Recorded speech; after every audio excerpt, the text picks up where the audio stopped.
Está começando o programa Políticas pela TV Nova Nordeste, um espaço dedicado à discussão de fatos e ideias em Pernambuco. As entrevistas giram em torno de política, de economia, de comportamento. Hoje vamos falar de política. Quem está aqui conosco são especialistas, pelo menos na argumentação e pelo menos na polêmica política que está no ar e nas redes sociais. Aqui, à minha direita, o professor Rodrigo Jugman, ele é professor de filosofia da Universidade Federal de Pernambuco. E também conosco o economista e cientista político Jorge Emílio Bastos. Jorge, como o Rodrigo, são polemistas, militantes, gostam da boa discussão, da discussão bem argumentada. E isso é que vocês vão ter o prazer de ouvir agora sobre um fato importantíssimo: o crescimento, ou pelo menos a exposição, a visibilidade que está tendo o campo político da direita no país. A direita, durante muito tempo, foi tida como uma direita golpista, uma direita que torturava, e na verdade não é nada disso. Aquilo é outra história, está no passado. A direita democrática que se quer criar aqui no país, contrabalançando com a esquerda democrática, com o centro democrático, criam um espectro político importante para que as forças da nação se expressem de acordo com sua vontade, de acordo com seus interesses, tanto à direita, quanto ao centro, quanto à esquerda. Queria saber primeiro do professor Rodrigo Jugman, que vem sendo bem atuante através do Facebook. Seria até bom vocês entrarem no Facebook, que é escrito pelo professor. O que é esta direita que, de uns anos para cá, começou a ter mais visibilidade, não só nas redes sociais, mas também nas discussões, no rádio, na TV, nos jornais? Bom, no caso brasileiro, eu diria que essa nova direita deve ser analisada sob dois prismas distintos. O do seu surgimento no plano intelectual, e outro a maneira como ela vem se manifestando em termos de recepção pelas pessoas comuns, digamos assim, de classe média ou de classe modesta, em alguns casos de classe abastada. Mas, digamos assim, a recepção popular desse movimento e como ele se expressa. Considerando a coisa do ponto de vista intelectual, a gente tem que atentar para as origens do movimento, e aí eu diria que há um mérito extraordinário, inegável, e deve ser dado sempre, ao professor Olavo de Carvalho, né, que ele, digamos assim, como mentor intelectual desse renascimento do pensamento conservador, e liberal também, pode-se dizer, mas sobretudo conservador, no Brasil, ele foi incomparável, embora haja também outras pessoas atuantes e cuja atuação é digna de atenção e de aplauso também. Agora, pelo que respeita à maneira como isso vem sendo recebida pela sociedade, eu vejo alguns campos, digamos assim, que concorrem entre si, de certa forma. Há, por um lado, aquelas pessoas gravemente revoltadas, né? E que, não direi que desejam propriamente a volta do regime militar, mas desejam acabar com esse sentimento de baderna que existe no país, de desordem, de que o país está entregue ao crime desorganizado, ao crime organizado. Enfim, e esse tipo de eleitorado tipicamente tem uma simpatia com as posições do candidato ou pré-candidato Jair Bolsonaro. Há também o que a gente poderia chamar de uma direita monarquista, que tem ganho espaço. Se nota muito isso em redes sociais. E naquelas manifestações do impeachment também se via muita gente defendendo a volta de uma monarquia, que seria uma monarquia parlamentar, claramente. E há uma terceira corrente, que seria aquela direita mais, não tanto conservadora, mas liberal, que não entra tanto na questão dos valores morais, no resgate das tradições religiosas ou coisa do gênero, mas que atenta, sobretudo, para o liberalismo econômico, que no Brasil, como a gente sabe, o advento agora dos 100 anos, que seria os 100 anos do nascimento do grande economista Roberto Campos, trouxe isso à discussão, né? Que o liberalismo econômico, na verdade, nunca teve espaço no Brasil para a nossa para o nosso infortúnio. Esse grupo que você considera como liberal tende a crescer mais do que os outros grupos, o grupo monárquico e o grupo favorável a uma intervenção militar? Não, eu penso que no momento o contingente mais numeroso seria o dos apoiadores do Jair Bolsonaro. A vantagem que os liberais econômicos têm é que tipicamente são pessoas associadas a empresários, alguns dos quais favorecem o liberalismo econômico, não todos, porque a gente sabe que há empresários que odeiam o liberalismo porque querem viver nas tetas do Estado, né? Casos como o de Eike Batista e figuras do gênero deixam esse ponto muito claro. Mas entre aqueles empresários que têm uma devoção genuína pelo liberalismo, você vai encontrar gente disposta a abrir a carteira. Então eu diria que a vantagem dos liberais é que eles têm mais acesso a fontes de financiamento, enquanto que os conservadores, sob esse aspecto, vivem num estado de pauperismo terrível, né?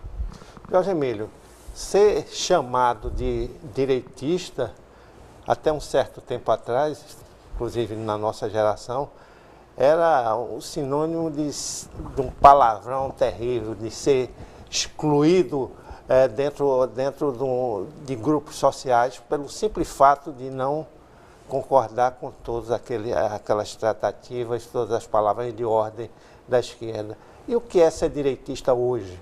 Veja bem, esse conceito ele foi mais ou menos um conceito trabalhado nas mídias culturais, onde a esquerda sempre se colocou com a ideia que eles se auto-intitulam de progressistas.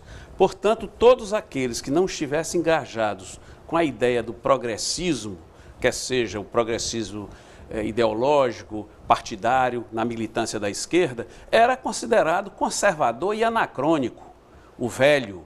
Portanto, a esquerda sempre se auto-intitulou, se auto-batizou de progressistas. Eles se chamam de progressistas. Portanto, dentro de uma lógica dialética, tudo aquilo que se oponha ao progresso é anacrônico, é atrasado. Então, o pensamento, vamos dizer assim, conservador, o pensamento liberal, o pensamento desses segmentos, desses matizes que o professor Jungmann falou, ficaram soterrados. E, de certa forma, a grande maioria silenciosa, porque nunca ninguém consultou a grande maioria silenciosa sobre o que é que ela pensava a respeito de tudo. E a gente sabe que a grande maioria silenciosa, ela pretende conservar certos valores, valores morais, valores culturais e tal, e que a agenda da esquerda, de certa forma, tentava alterar, porque a esquerda tem uma agenda própria, e essa agenda da esquerda, ela vem implementando ao longo, desde a era da contracultura, ela vem trabalhando isso ideologicamente. Então, hoje nós chegamos assim no clímax.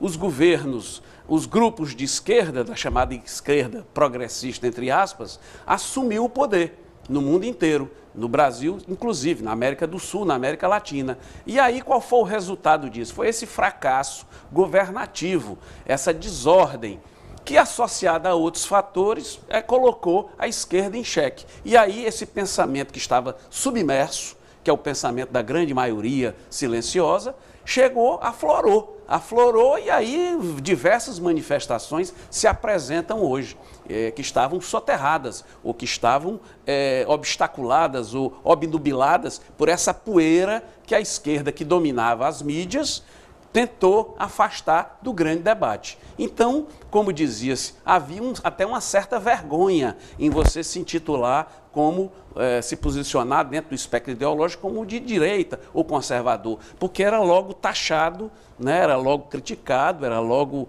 né, excluído do processo. Então, ficou essa zona cinzenta. Atualmente, o que a gente vê com o fracasso dos governos de esquerda em toda a parte do mundo e, de certa forma, as suas pautas, que são pautas que estão atingindo o cerne do pensamento conservador das grandes maiorias silenciosas, não só no Brasil como no mundo, então está aflorando uma revolta, essa insatisfação geral. E aí, no Brasil, como em outras partes do mundo, nós estamos vendo a ressurgência de certos grupos que estavam, vamos dizer assim, naquilo que se chama de fogo morto, né, e que agora se manifestam com toda a intensidade nas suas posições e em busca de estabelecer. É um longo caminho entre esse comportamento que começa a aflorar até digamos, a se igualar dentro da cultura essas duas facções. O setor cultural foi profundamente aparelhado pelo pensamento de esquerda e isso parece estar mais do que cristalizado. É possível algumas nuances, alguns enfrentamentos, alguma ocupação de espaço por uma corrente mais conservadora, uma corrente direitista dentro desse segmento? Veja bem, a política, ela é bipolar.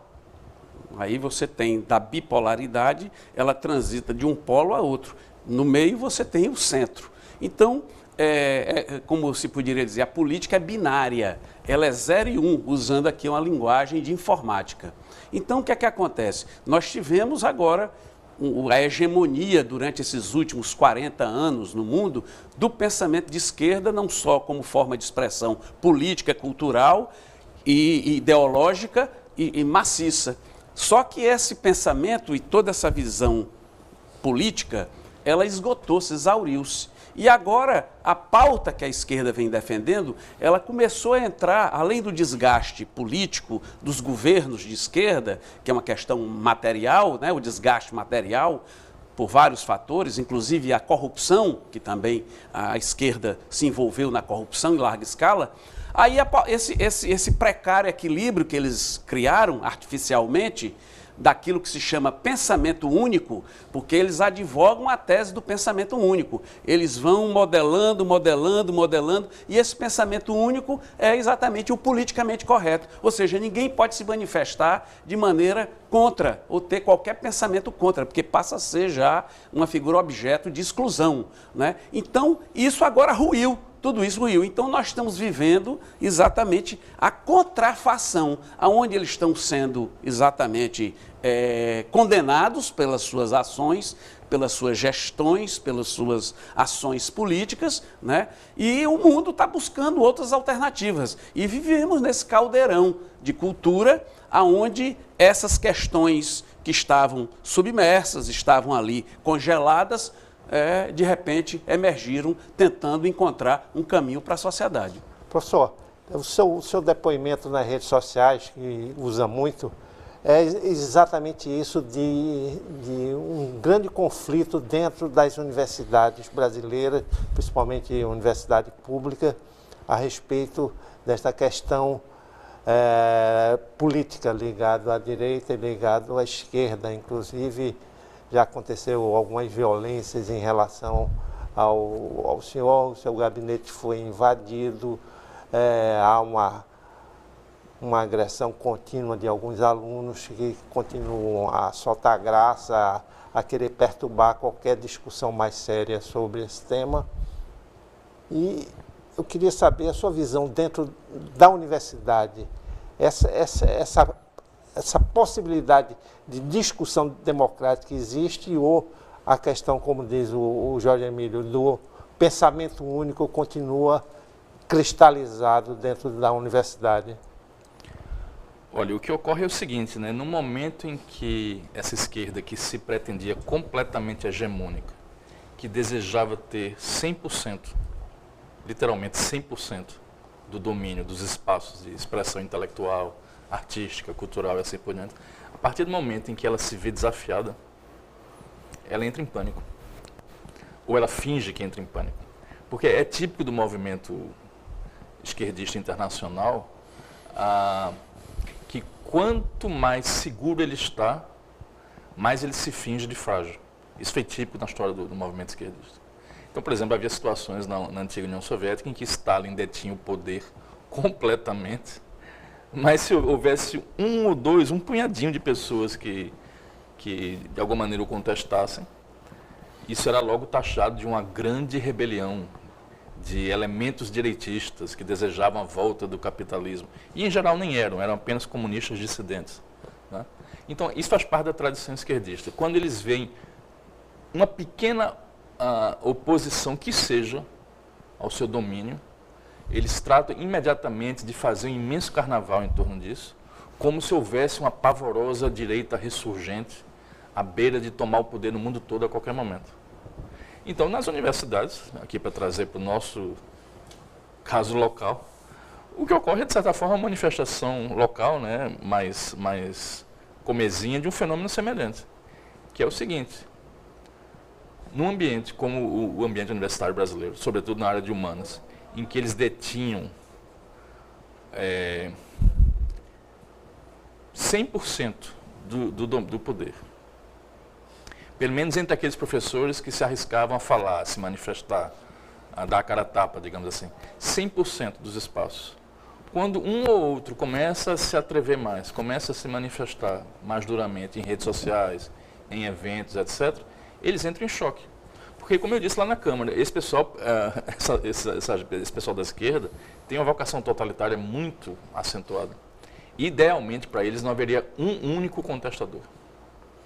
Então, quando surge um pouquinho, eles já entram num pânico que, a depender da categorização psicológica do indivíduo em questão, às vezes é um pânico real, às vezes é um pânico simulado. Depende do tipo psicológico da pessoa. Vamos fazer um pequeno intervalo, daqui a pouco a gente volta para continuar a nossa conversa aqui com o professor Rodrigo Jungmann e também com o cientista político Jorge Emílio Bastos. Conversamos sobre o crescimento do campo político da direita aqui no país. Até já.